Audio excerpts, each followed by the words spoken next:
to page 150 in Joel's book, Beyond Words and Thoughts. We must begin with an incorporeal God. A God that you cannot see, hear, taste, touch, smell, or think.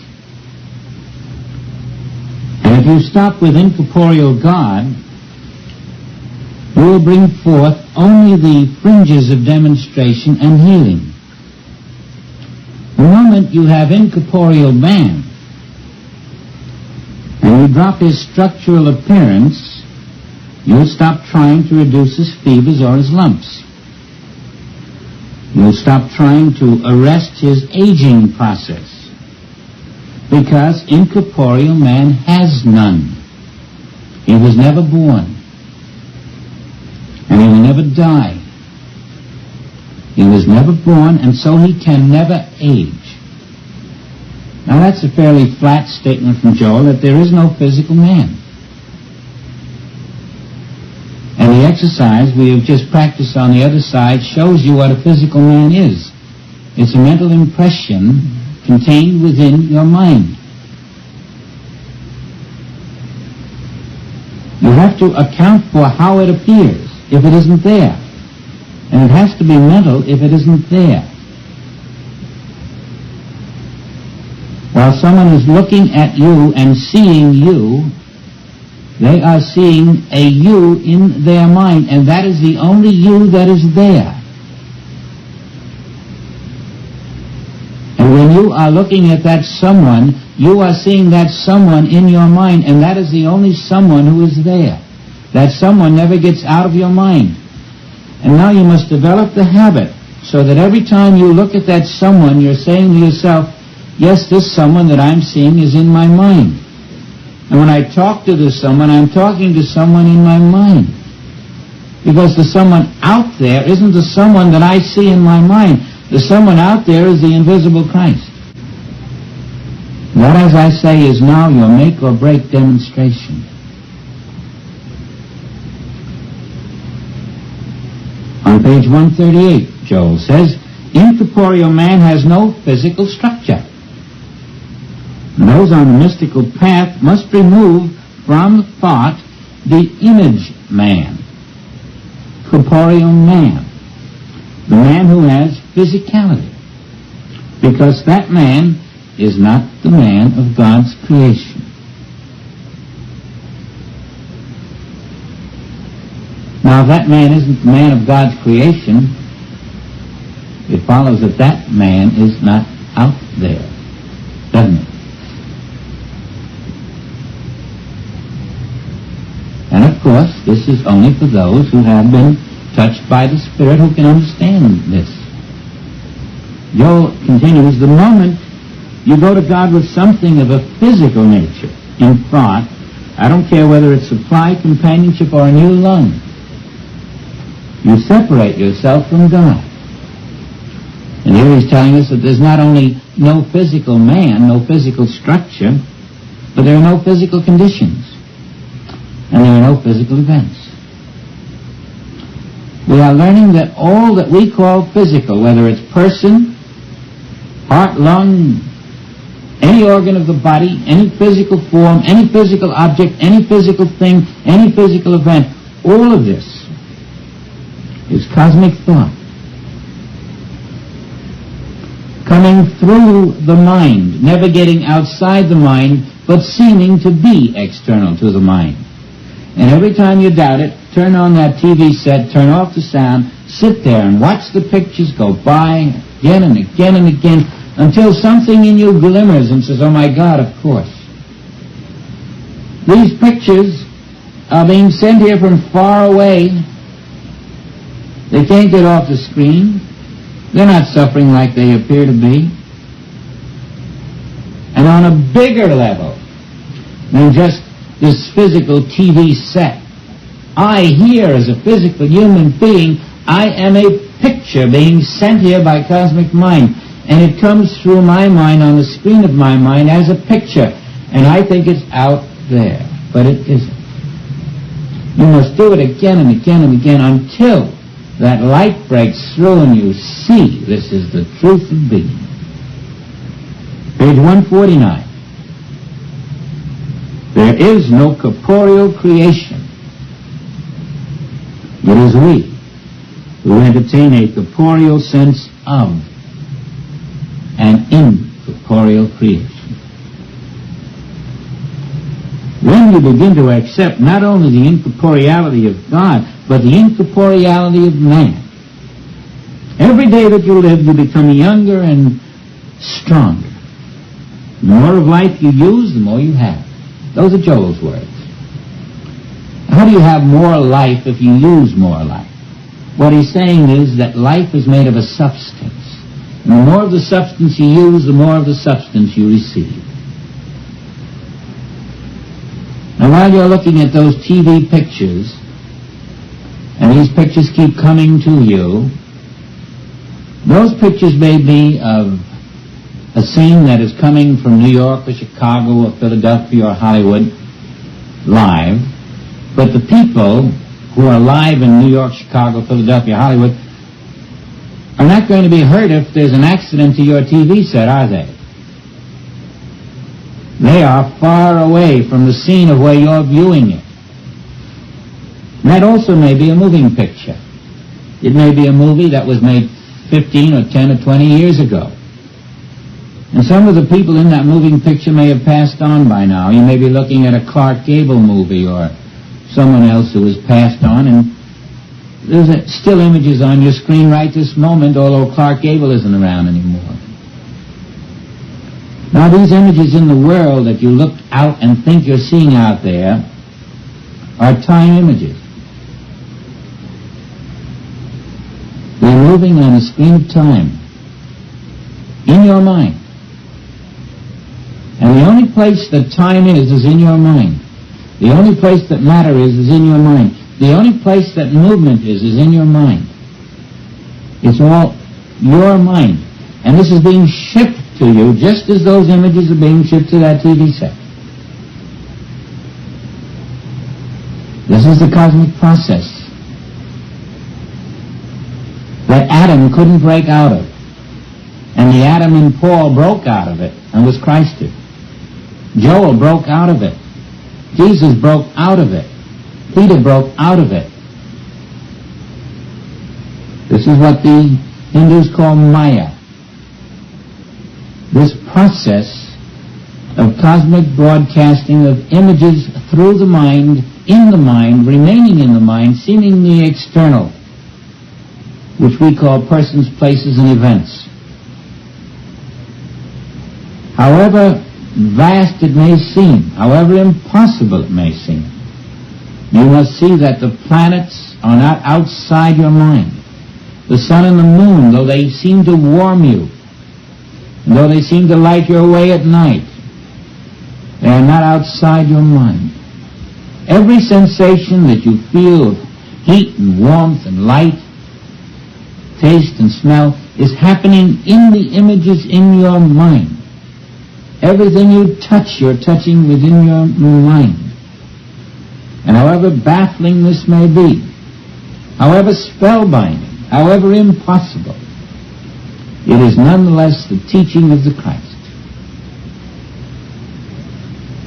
Certainly the world can be in your mind. If you're told that the kingdom of God is within you, why can't the world be within you? And don't you see that until you know the world is within you, you'll never find the kingdom which is within you at a higher level of consciousness. Until you bring the world within you, you can't rise above it to the kingdom within you. Page 141. You have never had a beginning. You've always lived. And when you attain the incorporeal sense of your being, you will discover and know that I have always been. And that I is yourself. Now, the self that is the only self here that no one can see, the self that you will know the moment you have accepted that the physical you exists only in your view of mind and in the view of other people's minds. And so Joel says, to know God aright, you must be unknowing. Isn't that amazing? To know God aright, you must be unknowing. Meaning you must unknow this physical world. But to know man aright, he says, you must be equally unknown. To know supply aright, you must be unknowing. Meaning get rid of the belief that there is a physical, corporeal man or universe.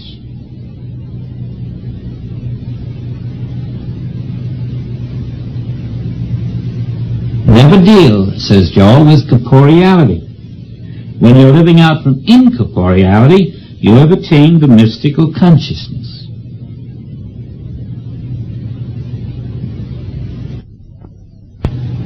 That's why he could say, I'm not in a body. I only speak through a body. But I am where you are. And wherever God is, I am. And whatever the nature of God is, I am, because God is the nature of my being. That's not a man talking, is it? That's not a physical person talking. He had attained the incorporeal knowledge of his invisible self. He knew there was no physical man there. As Paul walked over this earth, not as a physical being, not accepting the images he saw, completely oblivious to the physical world, you begin to understand why Jesus Christ and Paul never attacked Rome. You would have thought that this was the biggest problem in the world, the cruelties of Rome, the terrible atrocities of Rome, the way they enslaved the populations of the world. And never once does Jesus Christ say, let's get Rome. Never once does Paul. This little fella never says, let's get Rome. What does he do? He tells you not to know any man after the flesh. What an incredible thing. Just go to all these iron countries. These countries behind the Iron Curtain. They're wanting to get rid of the oppressor. They want to get rid of Rome. Is there a Paul or a Jesus Christ among us to teach them? That isn't it. Don't get rid of Rome. No man after the flesh. You're not looking at oppressors. They're not out there. They're in your mind. Now, does that puzzle you? Does that confound you?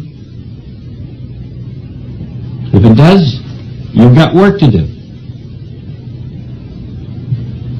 Now let's look at John. And I think what I want here is John 9. Chapter 9.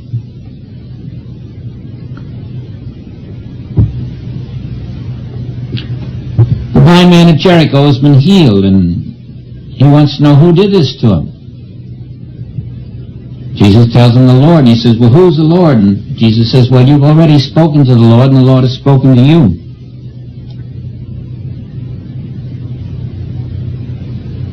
And he says, I believe, Lord. And then here's what Jesus says. For judgment I am come into this world, that they which see not might see,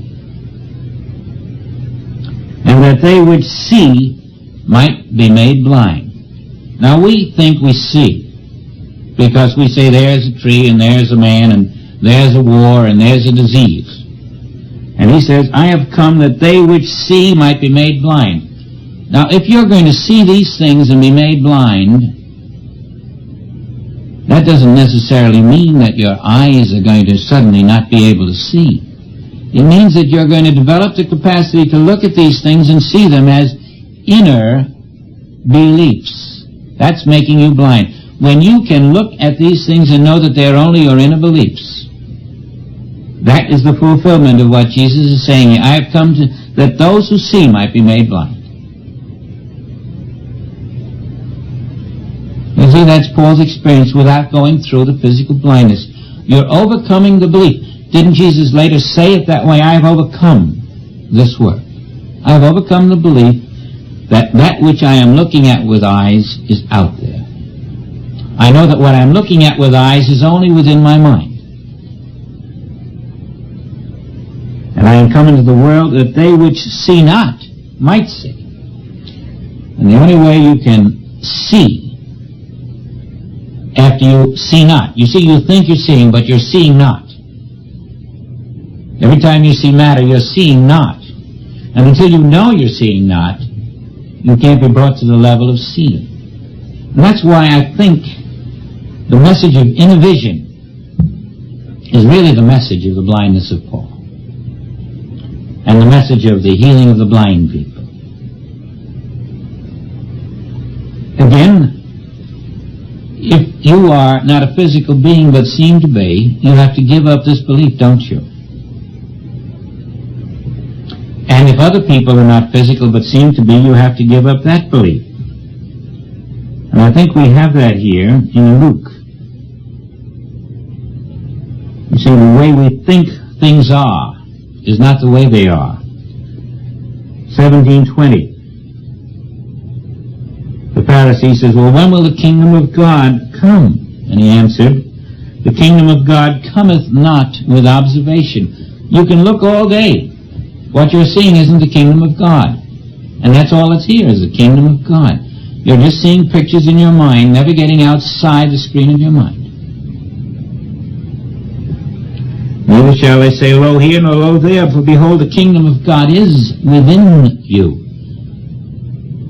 Just as you are seeing a physical world within you, that's where you're seeing the physical world within you. You will now be lifted higher in consciousness to see the kingdom of God within you. Now, this physical world you see within you contains all your loved ones and contains yourself. And that's what's meant later in Luke 17:33. You've got to give up the belief that this physical self you see here, wearing this body of you, is you. And that the physical selves you see out there is your child, your mother, your sweetheart, and so forth. You're looking at them, and they are there as invisible spirit, but you're making a mental impression of it in your mind, and that is the physical image you're looking at, the image in your mind. You've got to give that up. You've got to recognize that it's happening only in your mind. You've got to give up the physical image you entertain of yourself in your own mind. That's the meaning of this 17:33. Whosoever shall seek to save his life. You see, you want to hold on to that image, don't you? You don't want to give up this physical form of you. Even though it's only in your mind, you think, well, my gosh, I've lived with it so long. If I give it up, what do I have left? Well, it's telling you what you're going to have left if you hold on to it. Whosoever shall seek to save his life shall lose it. And that's the words of the Christ. And how shall you lose it?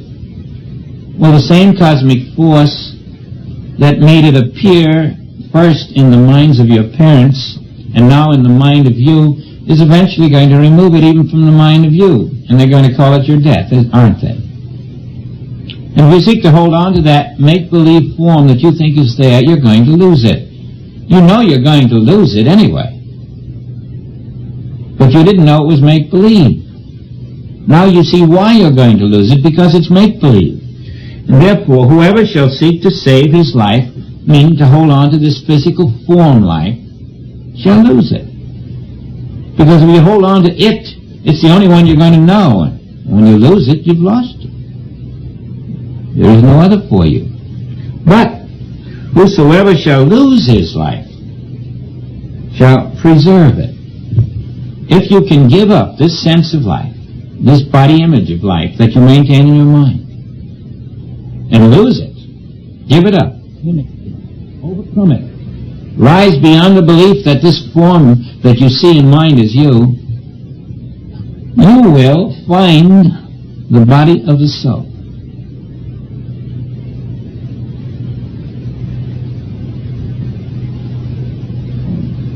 All this is lifting us to that which Paul understood. The physical forms which we entertain in mind have no substance. They are not life substance. And as a result, they must die. But if you turn begin to see them as physical forms existent only in mind. You will be transformed by the renewing of the mind. And this is the way you activate the transmutation. This is the way you bring substance. And this is the way you replace the human image with the divine image. So that the new image of you becomes that which you entertain first in soul and then in mind, and this externalizes as a different self which is under grace.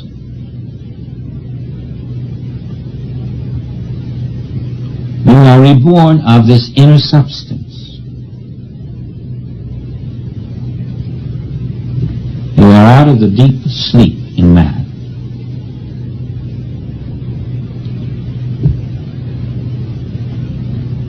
Now let's close our eyes.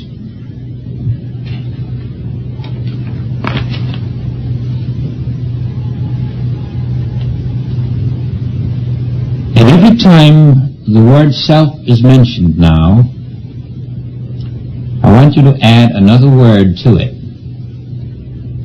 so that whenever you think of self or speak of self or hear of self or in any way refer to yourself, you never refer to yourself without this other word. Because it is the only self there is of you. And that other word is omnipresent self. There is no other self. The image in mind that you entertain, a corporeal image, a material image, is not your omnipresent self. It's the concept you entertain.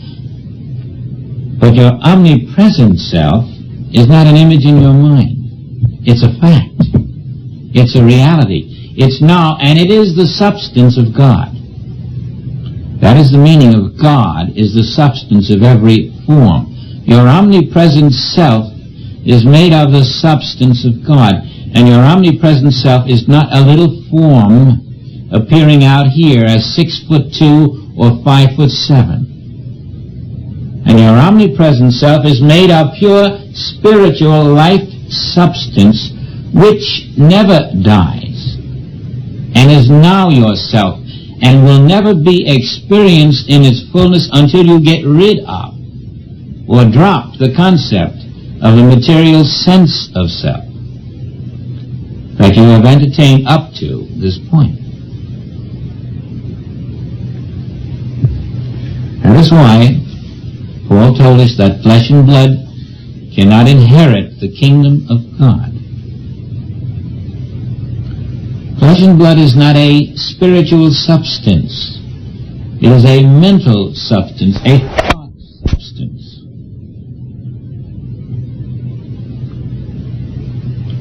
They in the flesh cannot please God because they are merely thought. If you live after the flesh, you must die. But if you mortify the deeds of the body, and you see, when you overcome the belief in the material sense of body, by seeing that it is only in the mind, you are mortifying its deeds. And then, says Paul, you will live. For those who are led by the Spirit, they are the sons of God.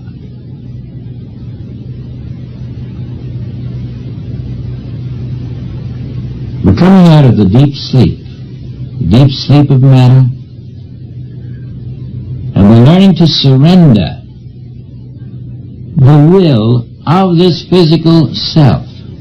There is no physical self there to have a human will. And the human will of this physical self is as much illusion as the physical self. In my human will, I wanted to improve the lot of that physical self. You see the trap of the illusion of matter?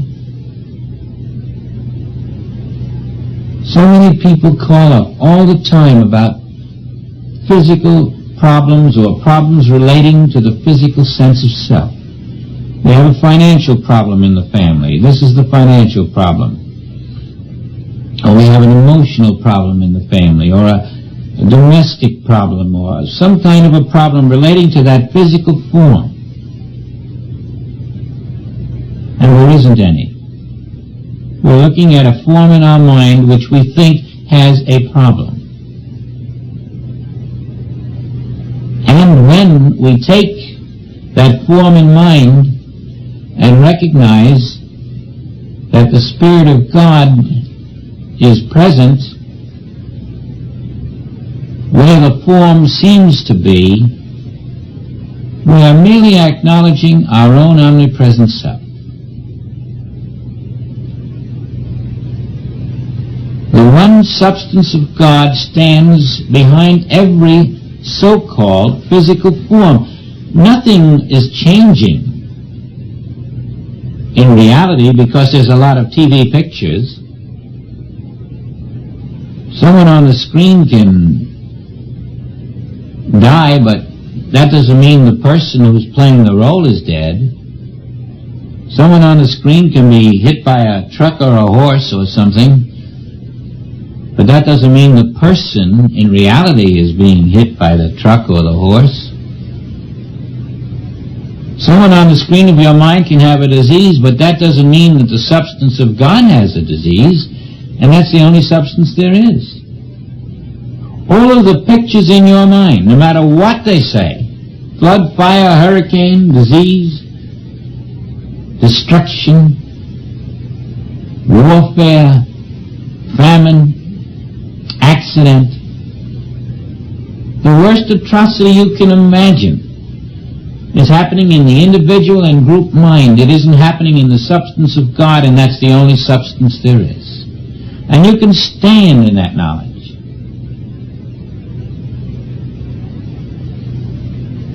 Because that substance is your omnipresent self. And when you don't stand in that knowledge, you are denying your omnipresent self. And this is the meaning of crucifying Christ.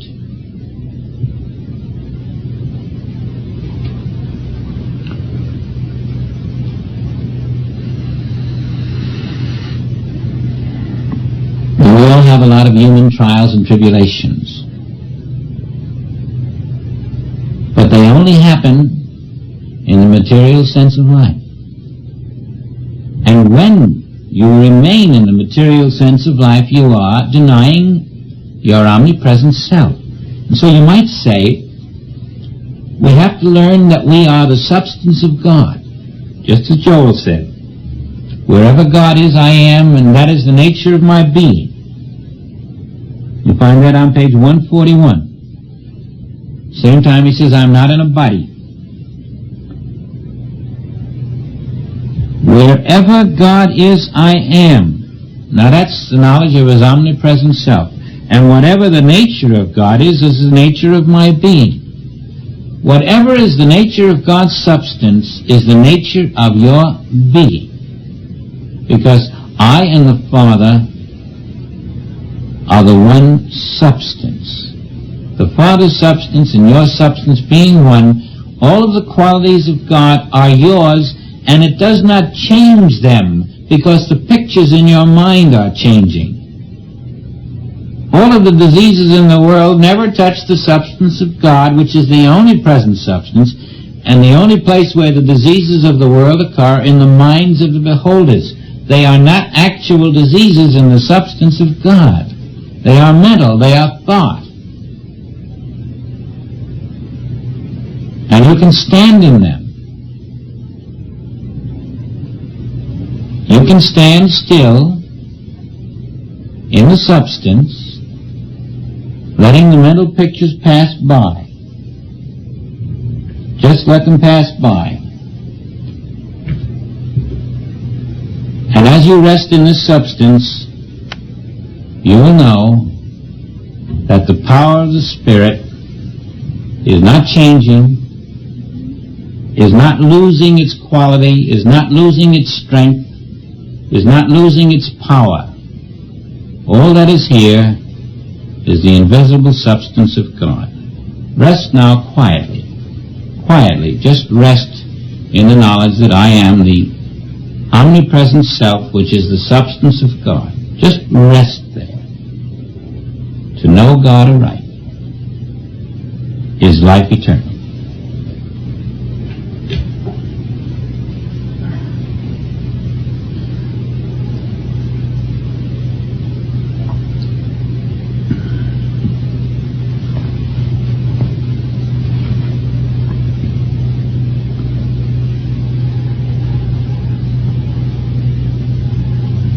is how you daily build new substance out of the very spiritual essence of being. The living waters flow, transforming the mental images we entertain into divine images, which then seem to us to be externalized as forms under grace. When the disciples were lifted up to see the transfigured Jesus, they were seeing not their own mental image, but his soul awareness, which had transcended their own mental image of him. And later, when they saw the resurrected Jesus Christ, they were seeing again that transfigured self beyond their own mental awareness. And it was this same self that Paul, in his illumined state, saw when he heard, Saul, Saul, why persecutest thou me? And we, as we are lifted above our mental concepts, are stepping out of duality, out of the innate belief that these forms are physical when all they are is mental. We're told in Matthew that this duality is the cause of our problem. Every kingdom divided against itself is brought to desolation. And you can pit that against another phrase by the Christ. The light of the body is the eye. If therefore thine eye be single, not dual, but single, thy whole body shall be full of light. Now this single eye, then, is the capacity to rise above the duality which presents a material sense of world where only a spiritual universe is. And that's your single eye of the soul. Your capacity to bring the whole universe inside your mind brings you 1,000 years ahead of everyone who walks this earth in physical forms. It brings you into oneness with the prophets who had seen the truth that the physical world is mental and exists only within the mind of man. I mean every heartbeat, every muscle in your body, every quiver of every bone and every fiber of every physical being is mental. And when your vision is bad, it's mental. When your health is bad, it's mental. When a bone is broken, it's mental. When a germ is causing a disease, it's mental. And it is not happening outside the screen of your mind. And therefore, it is not happening. Spirit, God, is all that is happening. The substance of God is all that is being. And this mental misconception of the invisible substance of God into the things and the persons and diseases and evils and goods of this world is the duality. The single eye sees only that only God is happening. And as we live in the single eye of knowing that only God is happening, we can look at everything out there and realize you're not out there, God is out there. Every problem in the world is a denial that God is out there. Spirit has no problem. God is not physical, and so where is there a physical anything? If God, the spiritual self, is the only self, the only Father, the only begetter of this universe, my kingdom is spirit. My creation is spirit. Maintain that knowledge and you're in the single eye. And don't let the physical appearances fool you. Now this is the discipline that is only developed through a continuous desire to love God supremely and all that goes with it, meaning daily contemplation, to build this new substance which replaces the dualities of the mind. You'll find in the Contemplative Life, the chapter on contemplation develops the beholder. There's a marvelous aid to what we've been trying to get across today. And in parenthesis, living above the pairs of opposites is another excellent tool. You should read both chapters. But remember, what's coming through today is not the reading of a chapter, but the discipline you impose upon yourself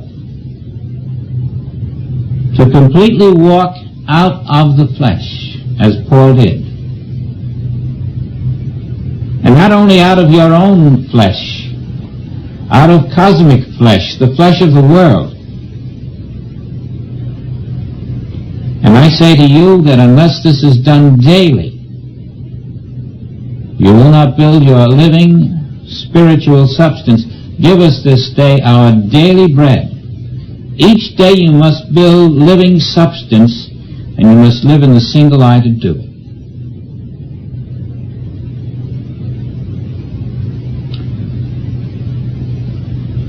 Therefore, your practice now becomes a walking contrary to the ways of the world.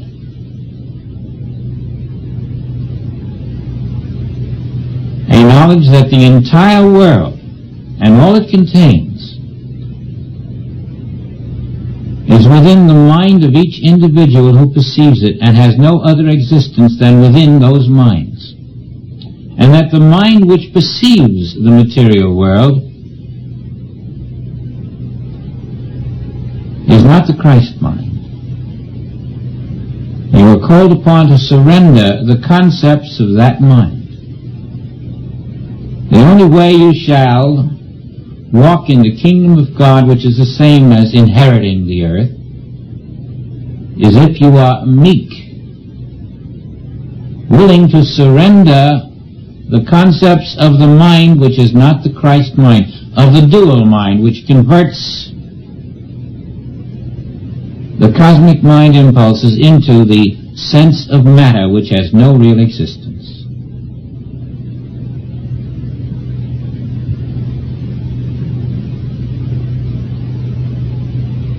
I will often stand in front of a TV set or sit there and just turn it on the way I've told you to do today, just to watch those pictures go by, until I get the feeling, why, of course, all that's going by in my brain are pictures, just like on this TV. And these pictures are moving with such phenomenal speed that I have no choice but to accept them as outer, physical, living realities. But all they are is pictures on the screen of my mind. And even when I know this, and can prove it to myself, if I don't stay in the continuous practice of it, something will come along and make me think it's out there, and it's real, and it's hurting, and it's bad, and it's evil, and that children are dying somewhere, or that a war is taking place and men are being shot. And all I'm saying is, I have an imperfect God. But when you develop your conscious awareness of this mechanical process which has fooled the world, and you take it into your silent chamber and you rest there with it until this becomes a growing awareness in you of the truth that the world is not out there, you'll discover the meaning of dominion is peace and confidence in the presence of infinite Spirit. You'll be willing then to trust that the all-power of infinite Spirit is working in spite of all the pictures that float by seemingly outside. They'll tell you that Israel and the Arabs are at it again, and you'll say, yes, that's what the human mind is seeing. I realize that. And they'll tell you more children are dying of starvation, and that science is going to come up with a great cure for this and that and the other thing, and you're going to have to see that it's already been cured. It's just that mankind hasn't yet the single eye which you are developing.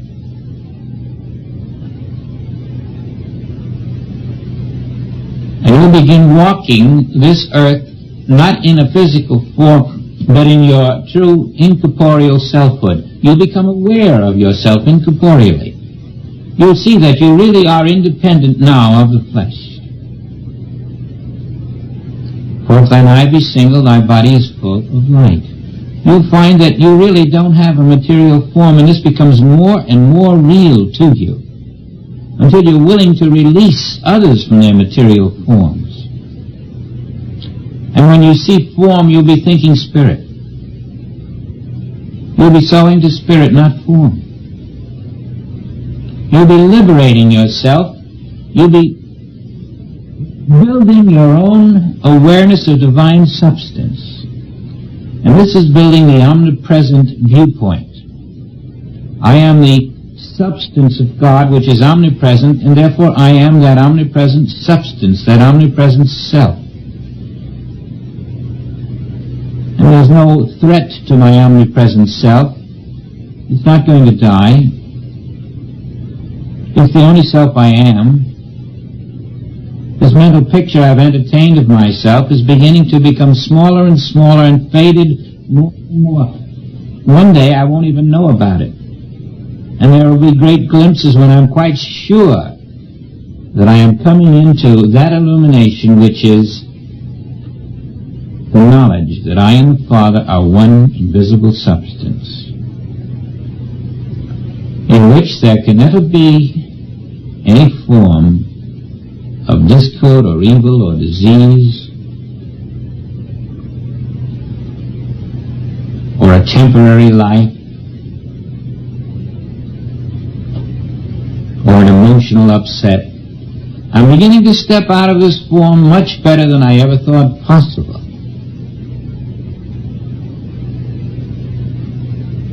Thanks to Paul, on the way to Damascus, just like Abraham on the way to Damascus when he was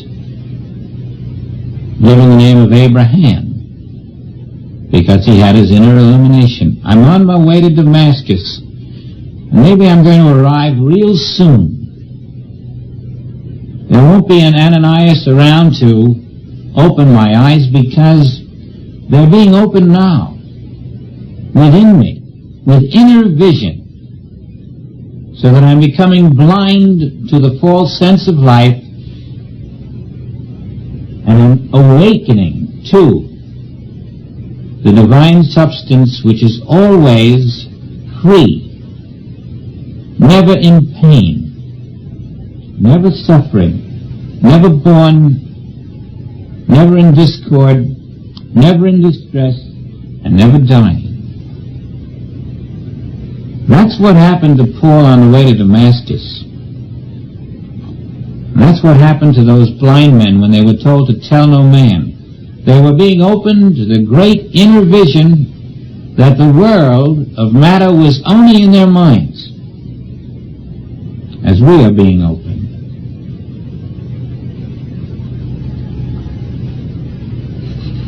But it must be practiced. Now, please don't give it less than 15 minutes a day. I have tried to give it 24 hours a day, and believe me, I'm not recommending that you do it 24 hours a day yet. Give it 15 minutes. And if you find that you're not too confused or uncomfortable,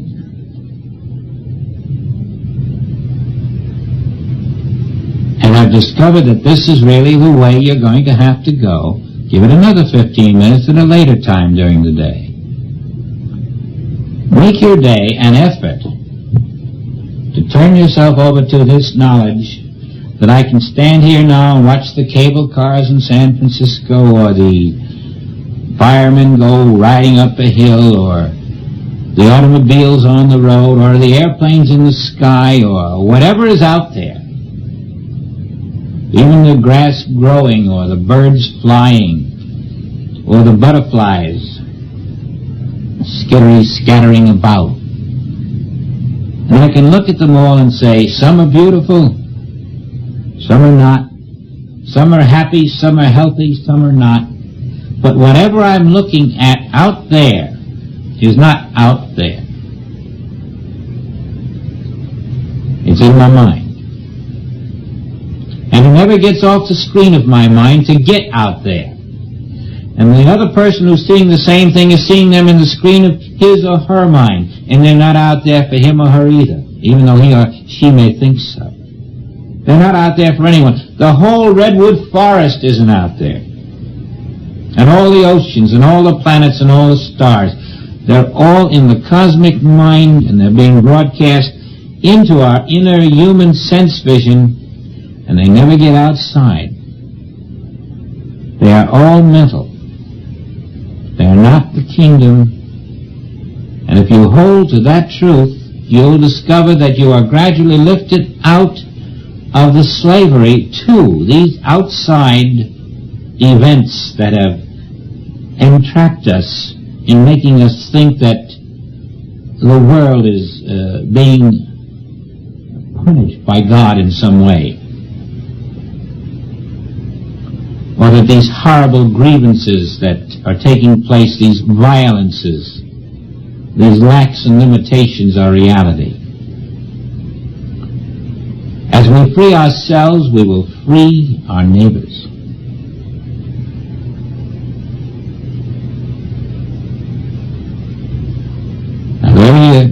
There's your work for the month, and the chapters mentioned are the ones you can read, but remember, the doing of the work is more important than the reading of the chapters. And when you run out of things to do, as you might, start to think about, how do I build my viewpoint of the omnipresent self? How do I build my omnipresent viewpoint?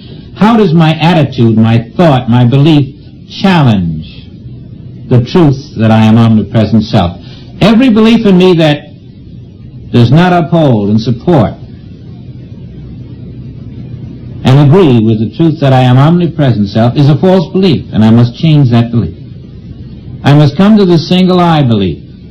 I am the omnipresent self, the invisible substance, and nothing in this world has power over that omnipresent self that I am. You see why I said this is a new landmark? Why the 6 water pots that we filled at Boulder Creek are now being transmuted into the wine of spirit?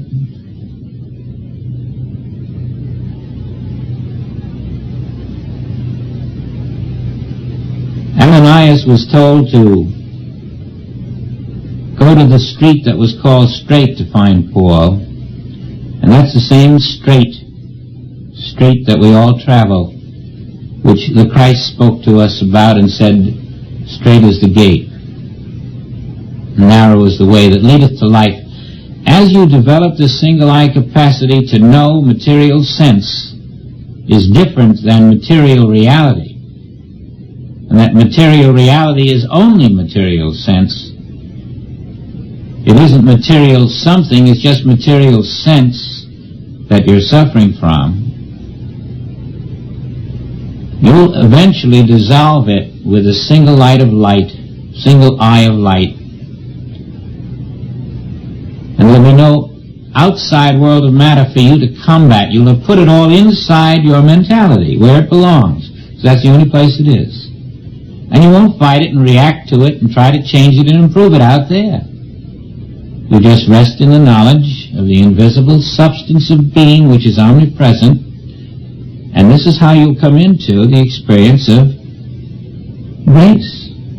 The acceptance of your omnipresent self as the only present living substance is truth, and therefore it will manifest as grace if you will rest in the Word.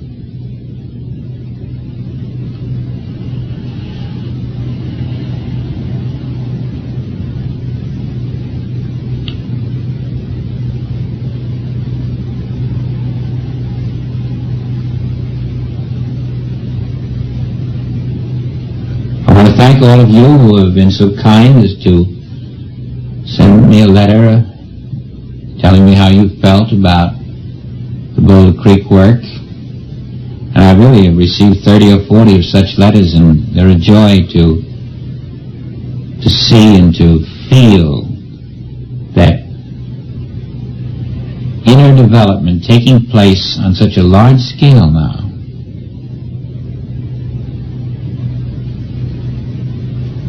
It was all a preparation for this new work.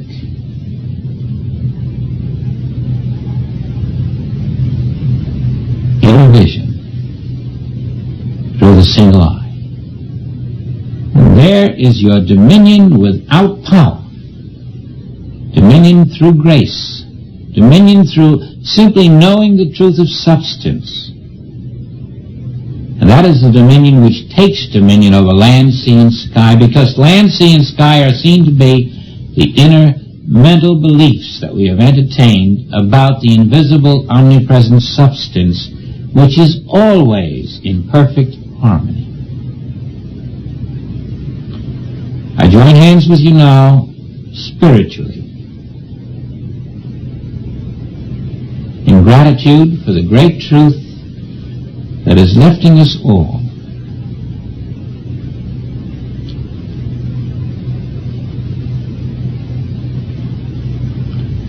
The day of light is truly upon us. And for those of us who can now develop our capacity to be meek unto the Spirit, we will find the earth being transmuted into its true, rightful identity as the kingdom of heaven.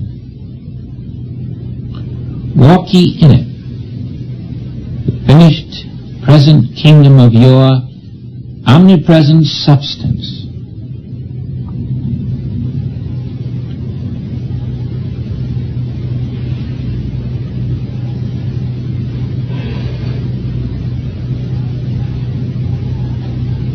Much love until we meet again next month.